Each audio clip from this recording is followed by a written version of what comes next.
నమస్తే నేను Roja welcome to special debate. Telangana సర్కార్లో జూబ్లీ జోష్ స్పష్టంగా కనిపిస్తోంది. దూకుడుతో నిర్ణయాలు తీసుకుంటున్నారు సీఎం రేవంత్ రెడ్డి. తాజాగా పంచాయతీ అస్త్రంతో రియల్ గేమ్ స్టార్ట్ చేశారు. అన్నీ చక్కబెట్టుకునేలా ఒక్కో అడుగు ముందుకు వేస్తున్నారు. ఎలాంటి ఇబ్బందులు రాకుండా ప్లాన్ చేస్తూ ఫీల్ గుడ్ ఫ్యాక్టర్తో ఎనుముల స్ట్రాటజిక్గా వెళ్తున్నారు. పార్టీ కోటాతోనే పంచాయతీ ఎలక్షన్స్ నిర్వహించేందుకు సిద్ధమన్నారు. బీసీలకు 42% రిజర్వేషన్లు లేనట్టేనా? 3,000 కోట్ల కోసం టీ సర్కార్ ముందడుగు పడిందా? ఇకనైనా పల్లెలకు కేంద్ర నిధులు వచ్చేనా? రేవంత్ పంచాయతీపై ఇవాల్టి స్పెషల్ డిబేట్.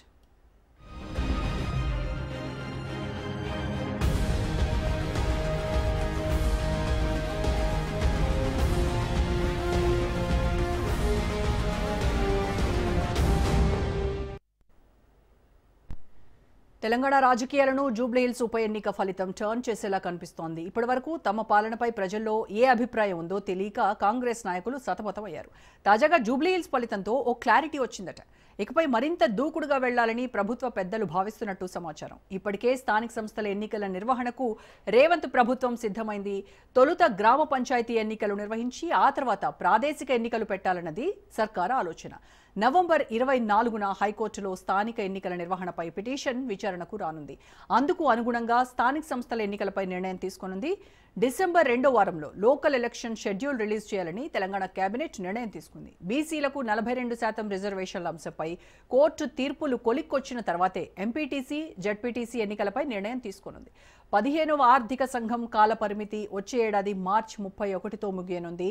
అప్పటిలోగా ఎన్నికలు పూర్తి కాకపోతే గ్రామాలకు రావాల్సిన 3,000 కోట్ల నిధులు కోల్పోయే ప్రమాదం ఉంది. అందుకే గ్రామ పంచాయతీ ఎన్నికలకు వెళ్తామంటున్నారు కాంగ్రెస్ లీడర్లు. గత లోకల్ బాడీ ఎలక్షన్ నోటిఫికేషన్లో బీసీ రిజర్వేషన్ పెంపుపై న్యాయపరమైన ఇబ్బందులు తలెత్తాయి. దీంతో నోటిఫికేషన్ విడుదలై అభ్యర్థుల నామినేషన్ ప్రక్రియ కొనసాగే సమయంలో తెలంగాణ స్థానిక ఎన్నికలు నిలిచిపోయాయి. అప్పటి నుంచి న్యాయస్థానాల్లో పోరాడుతోంది ప్రభుత్వం.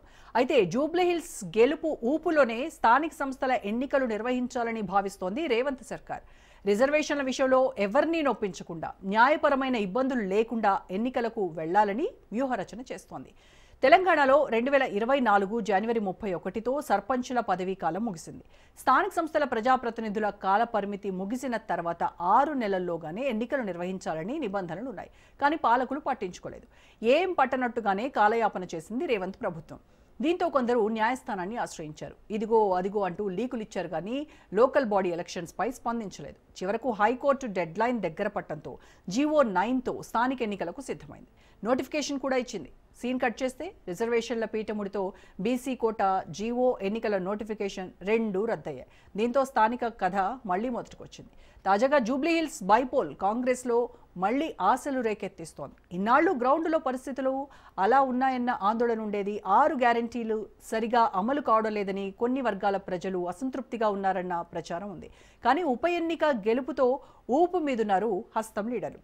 ఇటు తెలంగాణలో 12,778 గ్రామ పంచాయతీలు ఉన్నాయి. అలాగే 566 జడ్పీటీసీ, 5,773 ఎంపీటీసీ స్థానాలకు ఎన్నికలు జరగనున్నాయి. అంతా అనుకున్నట్టుగా జరిగితే డిసెంబర్లో స్థానిక ఎన్నికల సంగ్రామం ప్రారంభం కానుంది. దీంతో గ్రామాల్లో పొలిటికల్ హీట్